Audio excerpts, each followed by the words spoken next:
তুই dress change করে নিলি, কোথায় যাচ্ছিস? তুই গেটটা ছেড়ে দাঁড়া, আমি ফেস ওয়াশ করে আসছি।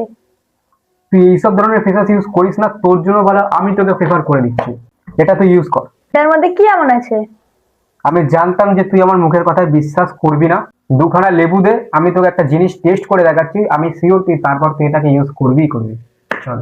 প্রথমেই দুটো লেবুকে সমানভাবে ফাউন্ডেশন লাগিয়ে নেব, তারপর ইউজ করব good vibes ubtan face wash. এটাকে পুরো মাখানোর পরে তারপরে অন্য লেবুটাতে অন্য একটি সাধারণ ফেস ওয়াশ দিয়ে মাখানোর পরে ধুয়ে নেব। Good vibes ubtan face wash কিন্তু পুরোপুরিভাবে ফাউন্ডেশনটাকে তুলতে সক্ষম, আর আদার্স ফেস ওয়াশ যেটা সাধারণ ফেস ওয়াশ সেটা কিন্তু তুলতে সক্ষম হতে পারেনি। একইভাবে কিন্তু তোমার স্কিনের ক্ষেত্রেও এটা কাজ করবে। হাইড্রেট লেয়ার ইনটেক হাইড্রেশন ও ফ্রেশ করে তোলে। এই ফেস ওয়াশ কিন্তু একদম জেন্টেল প্লাস পুরো ডিপলি ক্লিন করে, ট্যান ও ময়লা পরিষ্কার করে, পিগমেন্টেশন আর ডার্ক স্পট কমাতে হেল্প করে। উইন্টারের জন্য এটা একদম পারফেক্ট, বিশেষ করে ড্রাই স্কিনের জন্য দারুণ। আর এটা হচ্ছে good vibes ubtan detain glow night cream. এটা সারা রাত স্কিনকে নারিশ করে ও রিপেয়ার করে, আর সকালে উঠে স্কিন হয়ে যায় গ্লোয়িং এবং হেলদি। প্রোডাক্ট আমি ট্যাগ করে রেখেছি, আর তোমরা চাইলে পার্পেল.com থেকেও পারচেস করতে পারো।